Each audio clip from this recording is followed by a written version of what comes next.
कभी कभी सोचता हूँ कि अच्छा ही हुआ कि अंबर इस दुनिया से चली गई, वरना तो ये दिन देखने से पहले वो जीते जी खुद ही मर जाती। जो शख्स मेरी बीवी के साथ बदतमीजी करे उसकी इज्जत पामाल करे मेरा भाई नहीं हो सकता।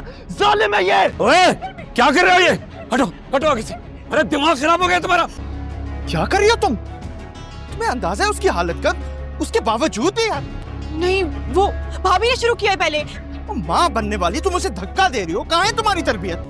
ईमान, तुम्हें क्या जरूरत थी राहिम को घर के मसले में इन्वॉल्व करने की? मैं तुम्हारा शौहर हूँ। अगर मैंने कोई गलती की है तो इसका मतलब ये नहीं है कि तुम्हें दूसरों के पास जाना पड़े। आर्यन भाई ने सच में मुझ पे हाथ उठाया था, मुझे मारने की कोशिश की थी। मैं तो ना पुलिस कंप्लेन करी थी, लेकिन अलमीर ने मुझे मना किया।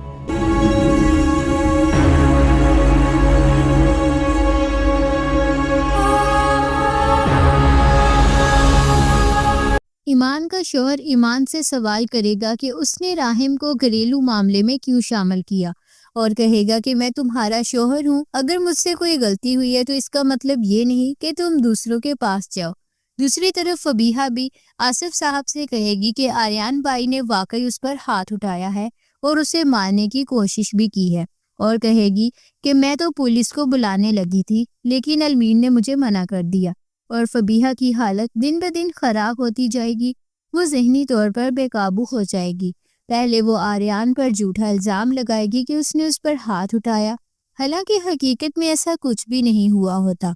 फिर फबीहा आसिफ साहब को भी यही बात बताएगी और आर्यन के खिलाफ पुलिस कंप्लेन कराने का इरादा करेगी। फबीहा की नफरत यहाँ तक बढ़ जाएगी कि वो महक के कमरे के बाहर तेल गिरा देगी। जब महक बाहर आएगी तो फिसल कर गिर जाएगी और उसका बच्चा भी ज़ाया हो जाएगा। अगर ये सच अलमीर के सामने आ गया तो वो फबीहा को अपने घर से निकाल देगा। तो दोस्तों, अब देखना ये है कि क्या अलमीर को सच पता चल जाएगा, क्या फबीहा अपने इल्जाम से बच पाएगी।